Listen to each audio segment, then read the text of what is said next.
आज की इस क्लास में हम डिस्कस करेंगे टीजीटी साइंस से रिलेटिव एक बहुत ही इम्पोर्टेंट टॉपिक सेल का आंतरिक प्रतिरोध।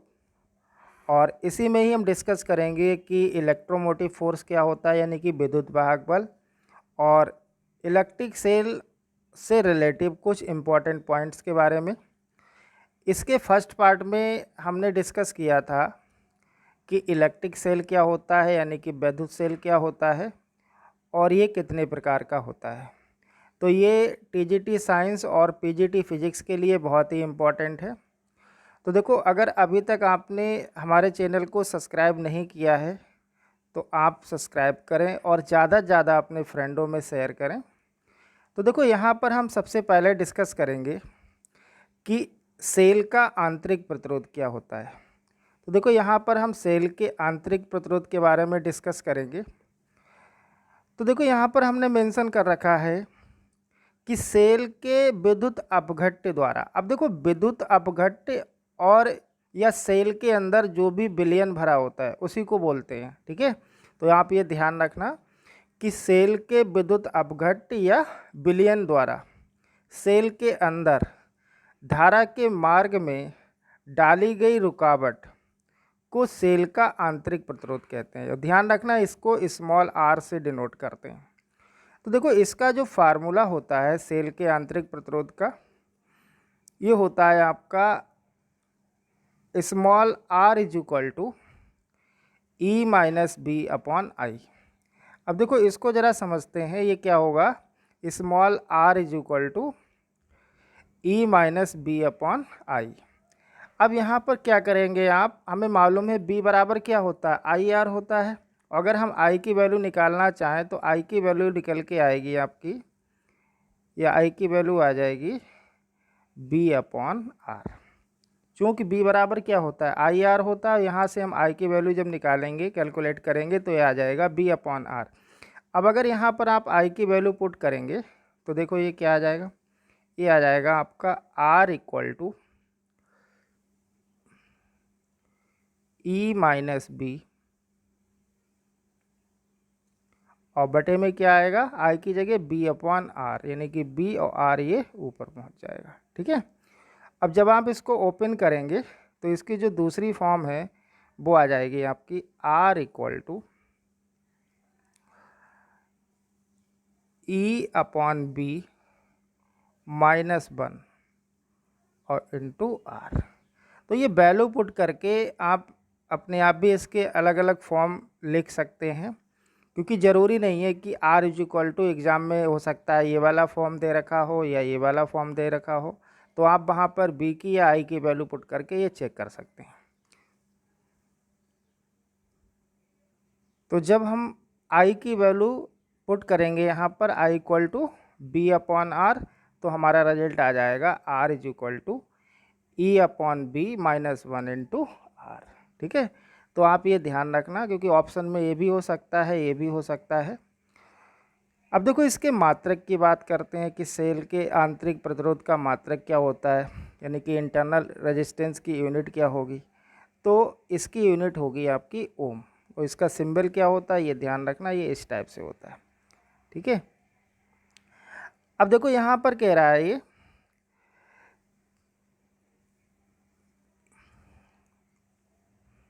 अगला पॉइंट हमने लिया है कि सेल के बाहर, बहुत इंपॉर्टेंट ये पॉइंट है, कि सेल के बाहर विद्युत धारा का प्रवाह एनोड से कैथोड की ओर होता है।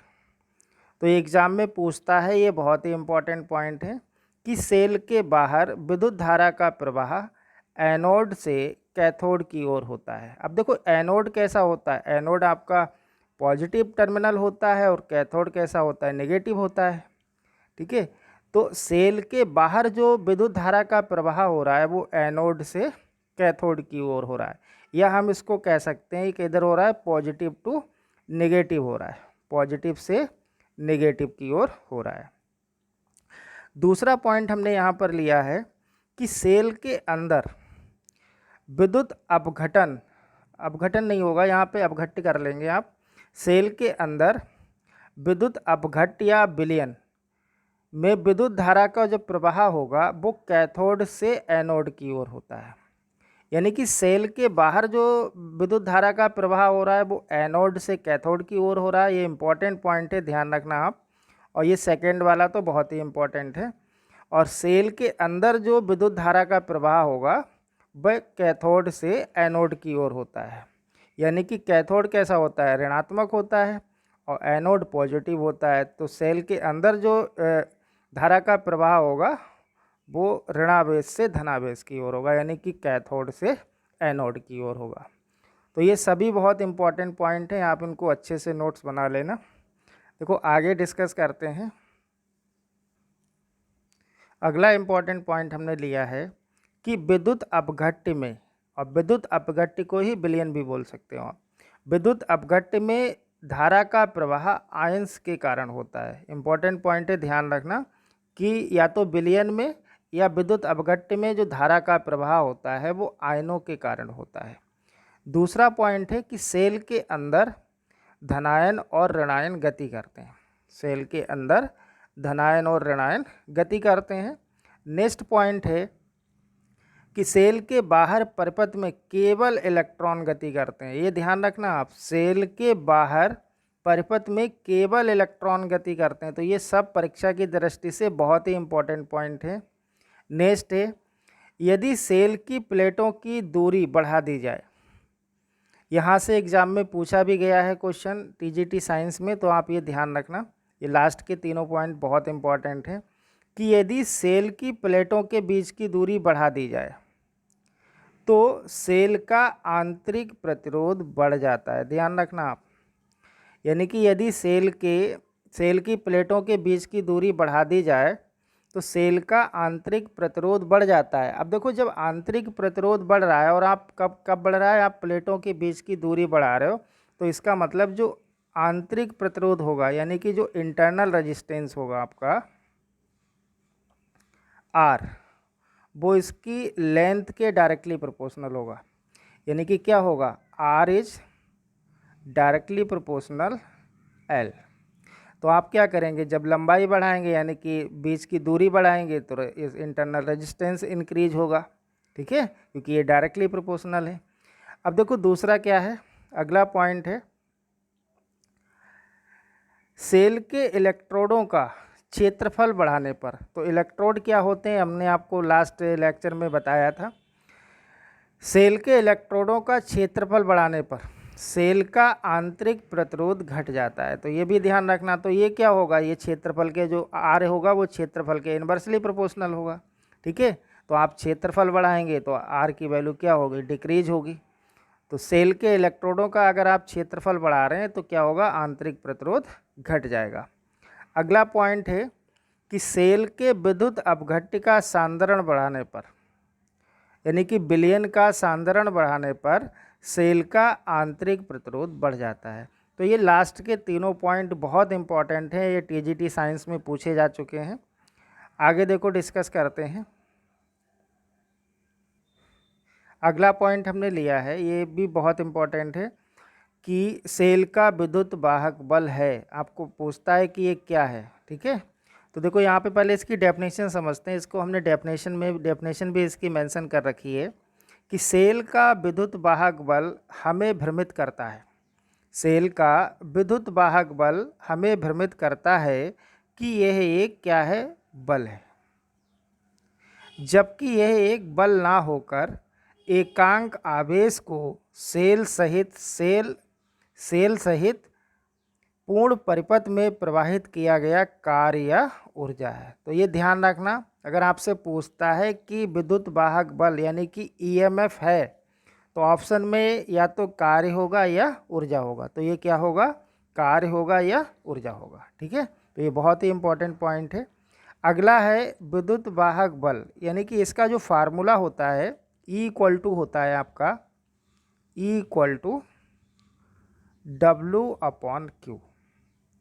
और देखो E क्या है यहाँ पर, पोटेंशियल है। ठीक है, और पोटेंशियल को किससे, B से भी डिनोट कर देते हैं। तो या तो E बराबर क्या होता है, W/Q, या B इक्वल टू भी क्या होता है, W/Q। तो अगर यहाँ से हम सेल द्वारा ली गई धारा की बात करें तो देखो इसको हम इक्वल टू बी लिख सकते हैं, और बी बराबर क्या होता है, बी बराबर होता है आपका आई आर। तो यहाँ पर वैल्यू पुट कर देंगे आई आर। और यहाँ पर सेल की बात कर रहे हैं तो इसमें क्या होगा, एक इंटरनल रेजिस्टेंस होगा और एक एक्सटर्नल रेजिस्टेंस होगा। तो ये आर की जगह पर क्या लिख देंगे हम, आर प्लस आर। तो यहाँ से हम धारा की वैल्यू निकाल सकते हैं। तो ये क्या आ जाएगा, ये आ जाएगा e upon are plus r. तो देखो यहाँ पर हमने लिखा है कि सेल द्वारा ली गई धारा क्या हो जाएगी आपकी, I equal to E upon are plus R. ठीक है। अगला पॉइंट है कि विद्युत वाहक बल का मात्रक है। तो विद्युत वाहक बल या पोटेंशियल दोनों का मात्रक सेम होता है। तो देखो क्या है, ई इक्वल टू है डब्ल्यू अपॉन क्यू, यहाँ पे लिख रखा है हमने। और डब्ल्यू क्या है यहाँ पे, वर्क है, और क्यू चार्ज है। तो वर्क की यूनिट क्या होती है, जूल, और चार्ज की कूलाम। तो विद्युत वाहक बल का जो मात्रक होगा वो होगा जूल प्रति कूलाम, और जूल प्रति कूलाम को ही बोलते हैं वोल्ट। तो ये ध्यान रखना आप। नेक्स्ट पॉइंट है, इम्पॉर्टेंट है, कि टेलीफोन लाइन में विद्युत ऊर्जा प्रवाहित होती है। तो ध्यान रखेंगे आप कि टेलीफोन लाइन में विद्युत ऊर्जा प्रवाहित होती है। अगला पॉइंट बहुत ही इम्पॉर्टेंट है, विद्युत की उच्च वोल्टता वाले तार पर बैठे पक्षी को बिजली का झटका इसलिए नहीं लगता है। आपसे पूछेगा कि क्यों नहीं लगता है। बिजली का झटका इसलिए नहीं लगता है क्योंकि ये समृद्ध पथ यानी कि क्लोज सर्किट नहीं बनाते हैं। तो आप ये ध्यान रखेंगे, क्या नहीं करता है, समृद्ध पथ या क्लोज सर्किट नहीं बनाते हैं। तो इसलिए क्या होता है, पक्षी को झटका नहीं लगता है।